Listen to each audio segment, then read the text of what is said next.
एक बार आपको जब सिलेबस का आइडिया लग चुका है, आपको समझ में आ गया एग्ज़ाम क्या डिमांड करता है, तो आपकी पढ़ाई का जो हम स्मार्ट वर्क कहते हैं, यही स्मार्ट वर्क है कि आप ये समझें कि कब, क्या, कैसे करना है। एक बार ये एक्सरसाइज़ अच्छा इस एक्सरसाइज़ में आपको 1 महीने का समय लग सकता है। मैंने तो पूरा 1 महीने का समय लिया था, संतुष्ट हो कर के अगर इंग्लिश में कभी नहीं कोई क्वेश्चन अच्छे से समझ में आया, तो हिंदी ट्रांसलेशन देख लिया।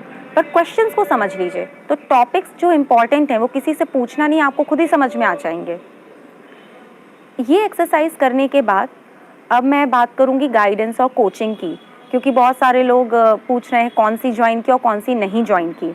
तो मैं बिल्कुल ऑनेस्टली आपको बता दूँ, 2019 में जब नौकरी छोड़ी और प्रीलिम्स ना निकल पाने का जो एक्सपीरियंस था पहली बार का, उसने मुझे थोड़ा-सा कहीं न कहीं प्रेशराइज़ किया कि अब नौकरी भी छोड़ दी है, तो कहीं कोई कमी ना रह जाए, रूटीन चाहिए। इसलिए मैंने फ़ैसला लिया कि घर से थोड़ा-सा दूर एक ऐसे एम्बियंस में जहाँ इसका माहौल हो, क्योंकि घर में कोई सिविल सर्विसेज में नहीं था।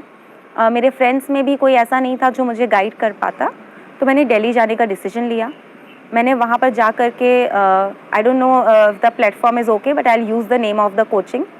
मैंने वाजीराम एंड रवि में क्लासरूम प्रोग्राम लिया। अगस्त से मैंने शुरू की थी अपनी कोचिंग और देखिए अब मुझे नहीं मालूम कि वो कितना रेलेवेंट है, क्योंकि जितनी मुझे इन्फॉर्मेशन है टीचर्स काफ़ी कुछ छोड़ कर के कहीं और जा चुके हैं। तो अब आप अपना डिसीजन अपने हिसाब से लीजिए। और एक बात और कहूँगी, यदि आप दिल्ली में नहीं रहते हैं तो आप ऑनलाइन कोचिंग ले लीजिए। यदि आपके पास संसाधन हो तो आप ऑनलाइन कोचिंग लें। यदि संसाधनों की कमी है तो यूट्यूब पर बहुत सारे फ्री प्लेटफॉर्म्स भी हैं जिनका मैं आगे मेंशन करूँगी, जिनको मैंने बहुत ज़्यादा यूज़ किया है।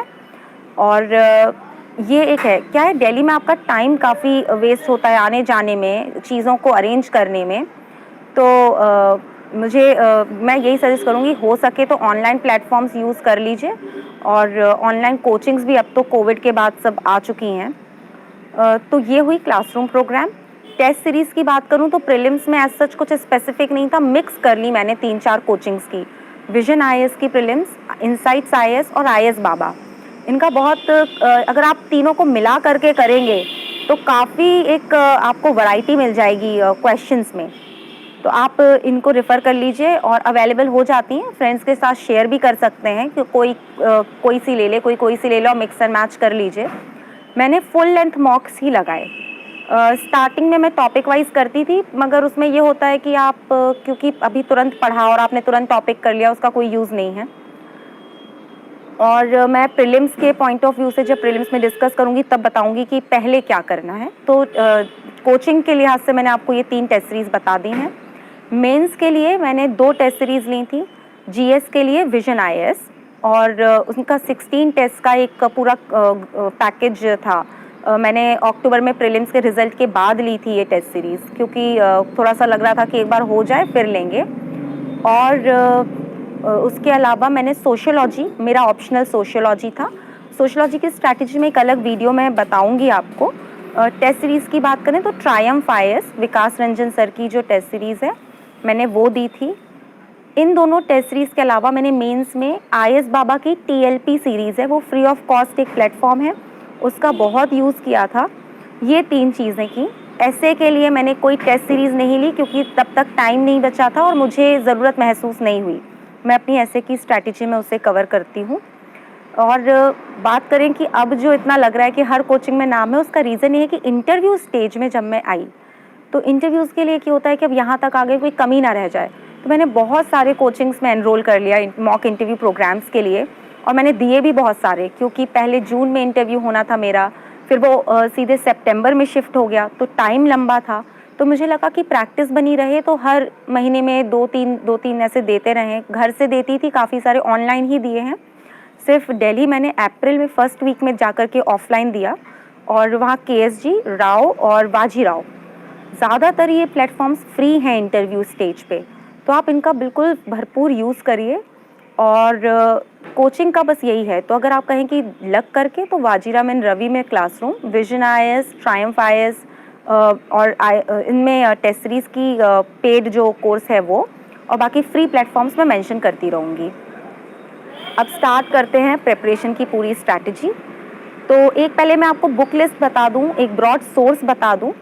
सबसे पहले करंट अफेयर्स, तो करंट अफेयर्स में कोई भी एक न्यूज़पेपर आप पकड़ लें, द हिंदू या इंडियन एक्सप्रेस, जो आपके टेस्ट को सूट करे। मैंने द हिंदू पढ़ा था और लगातार 2 साल में पढ़ती रही, 2019 से 2021 तक। एडिटोरियल्स कई बार समझ में नहीं आते हैं, बहुत अच्छा, और शुरुआत करेंगे तो ज़्यादा तकलीफ़ होगी आपको। तो मैंने ओनली IAS, एक प्लेटफॉर्म है यूट्यूब पर, वो free of cost editorial discussions करते हैं, बहुत ही क्वालिटेटिव डिस्कशन होता है, मुझे लगता है one of the best platforms है इस समय। तो आप उनको सुन लीजिए, वो बहुत अच्छे से आपको एडिटोरियल ल्यूसिडली, वो हिंदी इंग्लिश मिक्स करके एक लैंग्वेज यूज़ करते हैं, आप उन्हें सुनिए। धीरे धीरे जब आपकी समझ बढ़ जाएगी तो आपको प्लेटफॉर्म्स की ज़रूरत नहीं होगी, आप खुद से ही ये पढ़ने लग जाएंगे और समझने लग जाएंगे। अब करंट अफेयर्स में न्यूज़पेपर के अलावा मैंने नोट्स कभी नहीं बनाए करंट अफेयर्स के। उसका रीज़न ये था कि आप नोट्स बना तो लेंगे, लेकिन जब वो कंपाइल करना, उसको एडिट करना, क्योंकि हर रोज़ एक ही न्यूज़ कई बार एक्सटेंड होती है, अलग अलग चीज़ें आएंगी, कई बार आप 1 साल तक के नोट्स कंपाइल नहीं कर पाते, और मार्केट में बहुत अच्छी कंपाइलेशंस ऑलरेडी मौजूद होती हैं। न्यूज़पेपर डेली पढ़ने से क्या है, बैक ऑफ द माइंड में कुछ इनोवेटिव पॉइंट्स हमेशा तैयार रहेंगे आपके। और अगर नोट्स बनाने ही हैं तो आप बनाइए जो कुछ यूनिक एग्जाम्पल्स आते हैं। जैसे कि एक मैंने कहीं पढ़ा था कि साउथ इंडिया में, मुझे स्टेट नहीं याद आ रही है, कि कहीं पे कोई ऑटो ड्राइवर है जो फ्री सर्विसेज देता है ताकि गांव की बच्चियां पढ़ सकें। ऐसे एग्जाम्पल आपको एथिक्स में बहुत काम आते हैं। तो ऐसे एग्जाम्पल्स आप कहीं डायरी में या कहीं नोट करके रख लीजिए, टॉपिक वाइज की पॉवर्टी एजुकेशन से रिलेटेड। बाकी नोट्स मत बनाएं, और बहुत, क्योंकि ये बर्डन आपके ऊपर पड़ेगा बाद में। ये हो गया न्यूज़पेपर रीडिंग। न्यूज़पेपर पढ़ने में आपको शुरुआत में 2 घंटे लग जाएंगे, मुझे भी लग जाते थे, धीरे धीरे वो कम होते होते 1.5 से 1 हो जाएगा। तो बुक सोर्सेस, करंट अफेयर्स में मैं सिविल्स डेली के बारे में बता रही थी, बहुत ही रिच क्वालिटी का कंटेंट आपको मिलता है। अच्छी बात यह है कि अगर आप ऐसे कोई भी टॉपिक है, सपोज इंडो अफगान, तो आप सर्च करिए India Afghan UPSC civils daily, उसमें आपको साल भर की जितनी न्यूज़ है वो एक के बाद एक इम्पॉर्टेंट न्यूज़ आपको मिल जाएगी। तो आप वहाँ से 1 साल का करंट अफेयर्स हर टॉपिक वाइज रिवाइज कर सकते हैं। आप सिविल्स डेली को ज़रूर एक्सप्लोर करिएगा। मैंने मेंस में और मेंस के बाद फिर इंटरव्यू में उनके प्लेटफॉर्म को बहुत ज़्यादा यूज़ किया, और बहुत अच्छा मेरा एक्सपीरियंस रहा है उस प्लेटफॉर्म के साथ। उसके अलावा राज्यसभा टीवी के वीडियोज़ मैं नहीं देखती थी, मैं उसकी समरी पढ़ लेती थी।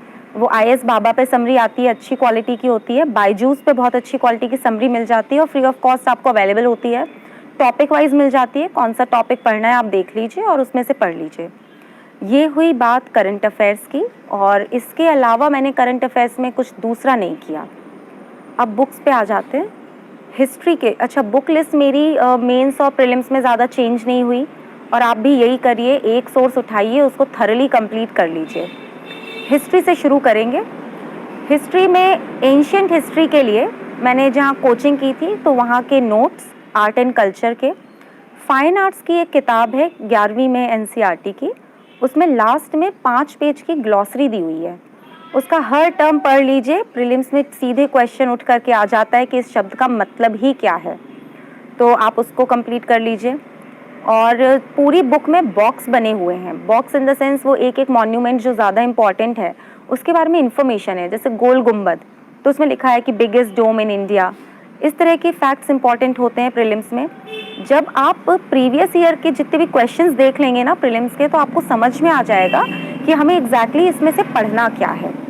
तो हिस्ट्री के लिए ये आर्ट एंड कल्चर में फाइन आर्ट्स की वो किताब, और मैंने जो नोट्स अपने वहाँ पे कंप्लीट किए थे वाजीराम की पढ़ाई से वो, और जो कमी रह गई थी वो मैंने नितिन सिंघानिया सर की एक बुक आती है आर्ट एंड कल्चर की, उससे मैंने कंप्लीट किया। एक्चुअली बुक नहीं पढ़ी थी, नितिन सिंघानिया सर के नोट्स आते हैं, प्रिंटेड नहीं, हैंड रिटन नोट्स आपको मार्केट में ईजिली मिल जाएंगे, वहाँ से आप ले लीजिए।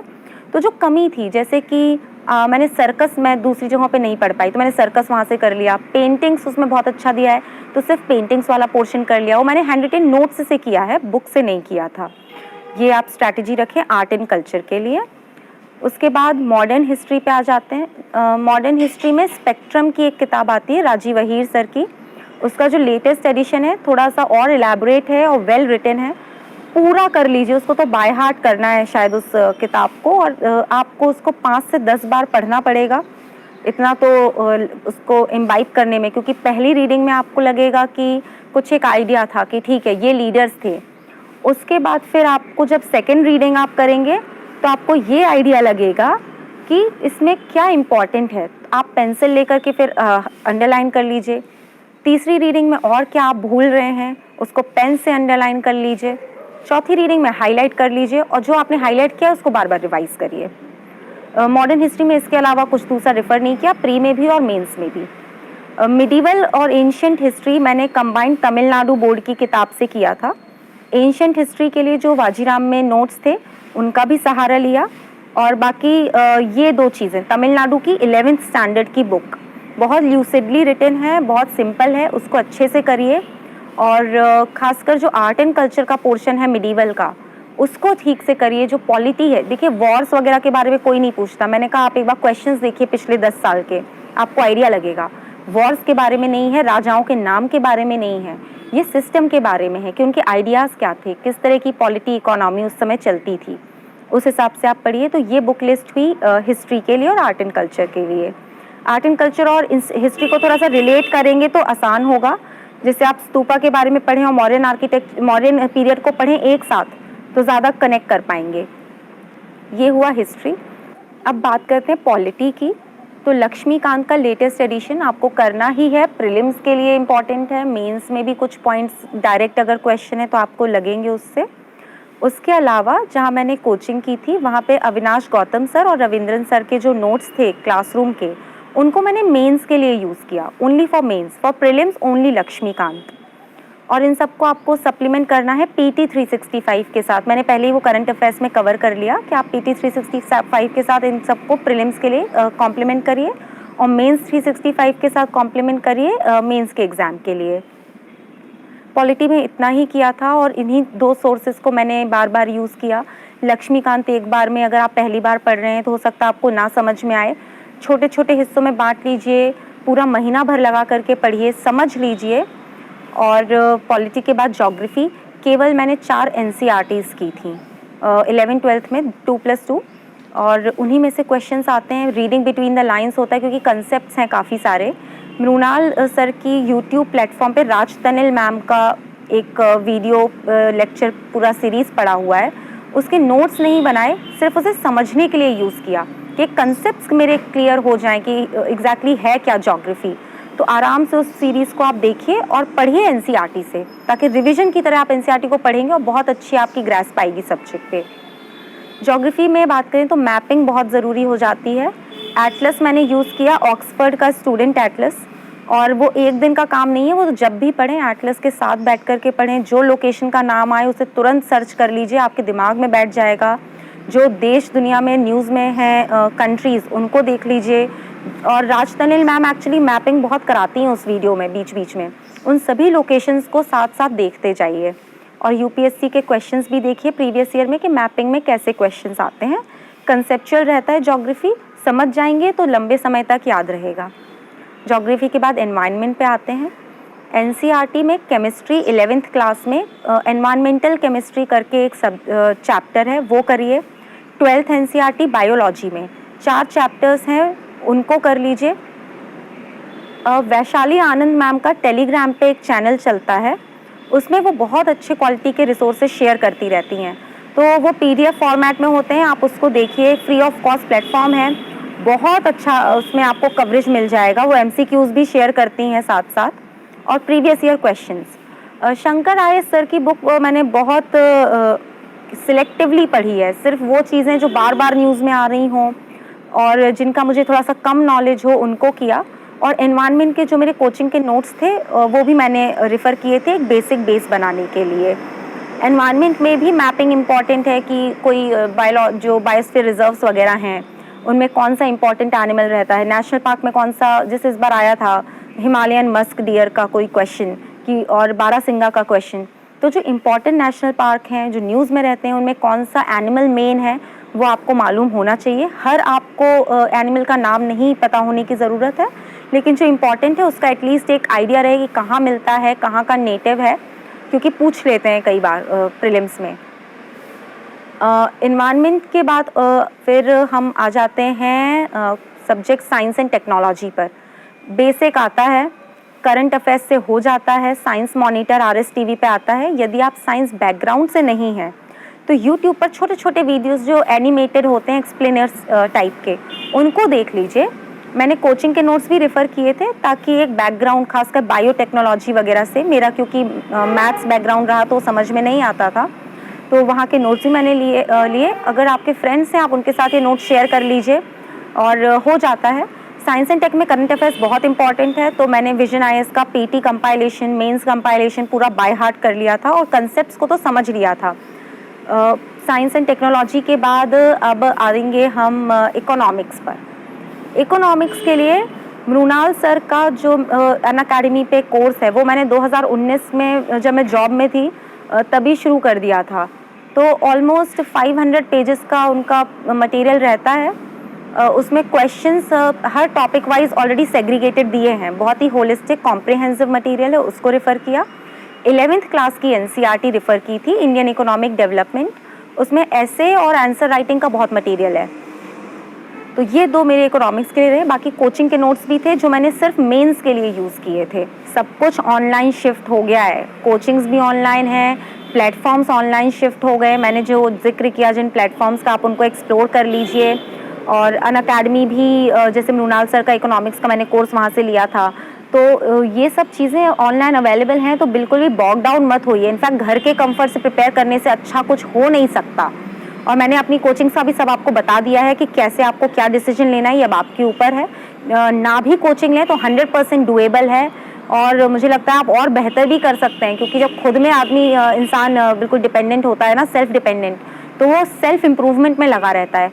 खुद से कंपेयर करिए, आसपास मत कंपेयर करिए। लोग कैसे क्या कर रहे हैं उससे कोई मतलब नहीं है। अपने लिए स्टैंडर्ड्स बनाइए और आगे बढ़ते जाइए।